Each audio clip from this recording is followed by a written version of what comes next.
How difficult is it to ascend to the spirit realm? How difficult is it really to ascend to the spirit realm? Why did even Han Li, who was powerful enough to defeat heaven and earth, barely escape death during his ascension? And why did Zhili, a supreme expert in the mortal realm who had worked for 1,000 years, end up being possessed in the end? In the vast world of immortal cultivation, ascending to the spirit realm is the ultimate goal that countless cultivators dream of. Yet the difficulty of this path far exceeds the imagination of ordinary people. Tens of thousands of years ago, one could ascend directly to the spirit realm as long as their cultivation reached the perfect stage of the spirit transformation realm. However, after the mortal realm was invaded by the demon realm, the spiritual energy here declined drastically. Nowadays, the cultivation of cultivators in the mortal realm can only reach the peak of the initial stage of the spirit transformation realm at most, and it is impossible to make even a tiny bit of progress further. This means that the only way to travel from the mortal realm to the spirit realm is to find extremely rare spatial nodes and carry out a highly risky smuggled ascension. Even Xiang, a renowned supreme expert in the mortal realm, spent 1,000 years searching painstakingly for spatial nodes but ultimately found nothing. This shows just how difficult this matter is. To successfully smuggle into the spirit realm,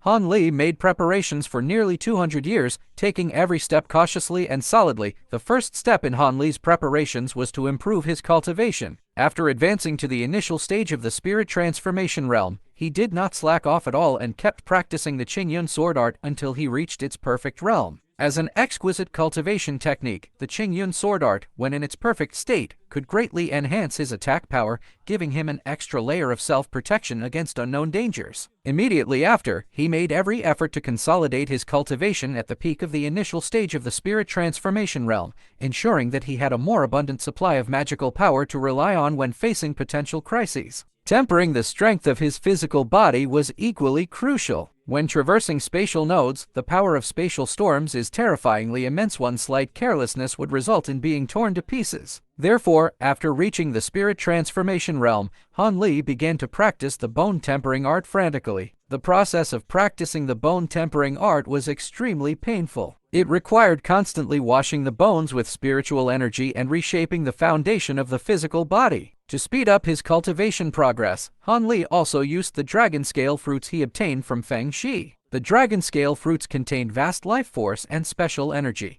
which could greatly assist in the practice of body refining techniques. With their help, the strength of Han Li's physical body improved rapidly, and he gradually gained the ability to resist spatial rifts and spatial storms. Finding spatial nodes was undoubtedly the most critical part of the entire preparation process. As early as when he was in the late stage of the nascent soul realm, Han Li had already put the matter of smuggling into the spirit realm on his agenda and began to pay attention to clues related to spatial nodes. Over the years, he read countless ancient books and gathered information from all sides, but he never made any breakthrough progress. It was not until his trip to Kunwu Mountain that things took a turn for the better. At that time, Yinyu in her Fox Clan form regained her memories, and just as she was about to be recalled to the spirit realm, she told Han Li the location of the spatial node. Only then did Han Li finally find the entrance to the spirit realm, solving the most critical problem on his ascension path. To deal with the threat of spatial storms, Han Li went to the extreme in preparing defensive magical treasures. He collected almost all the defensive spiritual items that could be found in the entire mortal realm. He traveled around, not only collecting common defensive treasures but also specifically searching for all kinds of rare secret treasures and secret technique manuals. Many of the treasure troves kept as the most precious possessions by various sects were obtained by Han Li through forced transactions,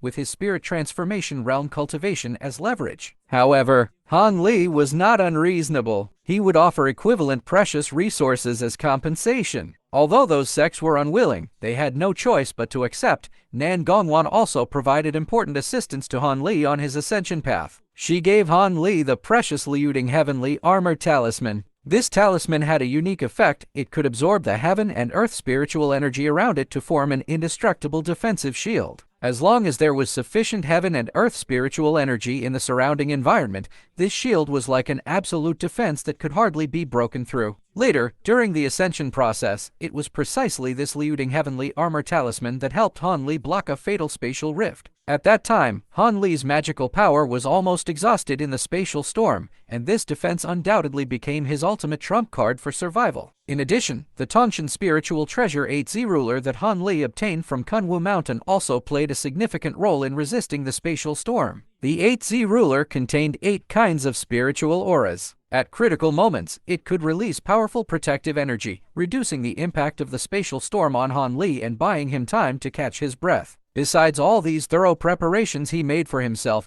Han Li also chose to form an alliance with Bingfeng, who possessed the bloodline of the true spirit Heavenly Phoenix. Bingfeng, with the bloodline of the true spirit Heavenly Phoenix, was born proficient in spatial supernatural powers and had a keen sense and control over spatial power. When facing spatial storms, she could rely on her bloodline advantage to detect dangers in advance and avoid many fatal traps. To ensure that they could support each other during the smuggling process, Han Li and Bingfeng set restrictions on each other's bodies and made a life and death agreement. If one of them encountered danger during the smuggling journey and the other refused to save them, both would perish together, and neither would be able to survive. After completing all preparations for Ascension, Han Li began to properly arrange his posthumous affairs in the mortal realm, especially regarding Nan Gongwan, whom he cherished deeply. To allow Nan Gongwan to practice safely in the mortal realm, Han Li gave her the spiritual treasure 3 Flame Fan. This 3 Flame Fan was imitated by the Great Eye Lord based on the more powerful 7 Flame Fan. The flames it fanned out had extremely high temperatures and astonishing power, enough to easily severely injure cultivators in the late stage of the nascent soul realm. Moreover, Han Li also left behind a nascent soul late-stage puppet. This puppet was created with the Great Eye Lord's lifelong efforts and integrated with his soul power. Its strength could be called the strongest under the spirit transformation realm. With this puppet guarding Nan Gongwan, it could help her fend off many potential dangers. When all preparations were in place, Han Li and Bingfeng went to the spatial node together and embarked on the journey of smuggling into the spirit realm. However, even with such thorough preparations, the terror of the spatial storm still exceeded Han Li's expectations. The violent spatial power continuously attacked his defenses. The light of the Liuding Heavenly Armor Talisman's shield gradually dimmed, and the 8Z ruler also endured constant enormous pressure. At the peak of the storm, Han Li's magical power was completely exhausted, and his physical body was damaged in many places. It was only when Bingfeng used her Heavenly Phoenix bloodline to forcefully stabilize the space that they escaped danger. In the end, Han Li exhausted his last ounce of strength and, at the cost of a significant drop in his cultivation, barely managed to save his life in the spatial turbulence, finally arriving at the spirit realm with great difficulty and starting a new journey in his life.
机缘、屠杀，昆吾山为何会成为元婴坟场？甚至连化神期的象征礼都险些折戟，又为何成了银月在人界的最后一站？昆吾山早在上古时期就已存在，是人界的灵山之一。当年魔族入侵人界，元煞圣祖的分魂通过空间裂缝降临人界，并附身在银月狼族王妃玲珑的肉身之中，引发了人界和魔界的一场大战。为了抵抗魔界之敌，3位上古化神修士昆吾三老联合灵界和人界众多强者，将元煞圣祖的分身和玲珑肉身的融合体封印在了昆吾山中，用通天灵宝巴灵尺和黑风旗进行镇压，且留下了银翅夜叉、狮禽兽、龟灵和木魁4位10级大妖兽守护。此后，昆吾山便被各种强大的禁制所笼罩。除了是封印之地外，昆吾山还有一个聚宝盆，山中藏有众多上古时期遗留下来的法宝、丹药、功法秘籍等，甚至还有通天灵宝、巴灵尺和黑风旗。这等宝物自然会吸引了众多修士前来探索和争夺。大晋皇族叶家从上古残碑上得知昆吾山中有通天灵宝的存在，为了获取里边的通天灵宝，准备布置阵法打开昆吾山的封印。而天南古魔血焰则是想解开昆吾山封印，放出元煞圣祖的分魂，于是联合叶家破除了昆吾山的封印。而此时元婴中期的韩立应九幽宗元婴修士傅晨的邀请，前往南疆寻找鹰之马制培元丹。他们为了抓捕鹰之马，误入阴阳窟，不仅遭到10级妖兽银翅夜叉的袭击，还被因封印被迫而引发的强大吸力卷入其中。刚入昆吾山后，3人齐心协力抓住鹰之马，成功炼制出培鹰丹。此后便开始了昆吾山寻宝之旅。此时化神修士向之礼察觉到昆吾山封印松动，在传书通知化仙宗宗主，携带法宝前来加护封印后，自己则率先进入其中，但刚进入就被玲珑给拖入幻境之中。韩立等人在寻宝途中意外获得金杯，不久后来到一处广场，有数条通道。在韩老魔谨慎的考虑后，最终选择了祝灵堂，并独自前往。在祝灵堂的化灵殿，韩立收获惊人，不仅得到一个神秘巨鼎，还从中收获了号称人界3大真灵之火太阴真火，同时获得地火之精至阳火压。从祝灵堂返回广场时，韩立遭遇突兀修士以及云罗宗众人围堵。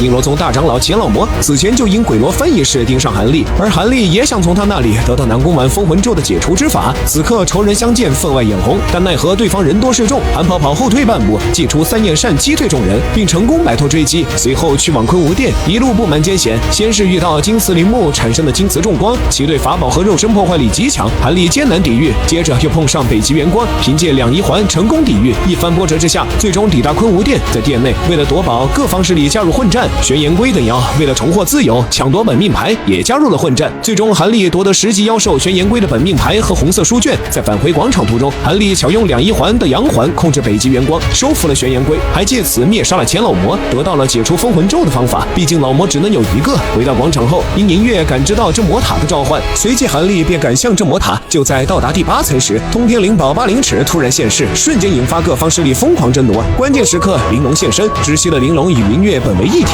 是灵界银月天狼族第1公主玲珑的2个元神。元煞圣祖分魂也在此时现身，并魔化通天灵宝黑风旗，与众多修士展开混战。古魔圣祖趁机控制化仙宗修士，利用化龙玺启动第9层祭坛法阵，引发空间碎裂，众人被传送到第9层。在第9层，古魔圣祖借助真魔器完成躯体魔化，实力大增，一魔单挑所有修士，并召唤出元煞圣祖神念化成的魔像，瞬间秒杀数名元婴修士。危急关头，银月与玲珑融合，实力达到化神期，抵抗魔像。韩立则趁机驱使噬金虫，将祭坛上的石柱噬断，破坏阵法，断了魔气的供应，致使元煞圣祖魔像溃散。紧接着，古魔元煞开启了3头6臂的加伦战魔形态，战力再度飙升，即便是元婴后期的玄清子也惨遭杀害。关键时刻，银月放出象之礼，合力对抗战魔。战魔无奈引爆黑风旗，引发空间爆裂，数位元婴修士死于空间裂缝。最后，银月带着韩立重返第9层，韩立利用天津杯启动备用法阵，将祭坛下的真魔气彻底封印。银月与元煞分身展开灵魂对决，最终元煞魔气耗尽，被银月吞噬。事后，银月利用逆星盘返回灵界，将通天灵宝、巴灵尺等宝物留给韩立，并把它传送出昆吾山。自此，昆吾山副本正式结束。昆吾山一役中，无数的元婴修士陨落，这也极大的改变了大晋、天南、草原的势力格局。可风浪越大，鱼越贵，韩立不仅获得了巴灵尺等众多宝物，还积累了大量的上古材料、丹方、功法等资源，为其日后突破到化神境界以及飞升灵界奠定了坚实的基础。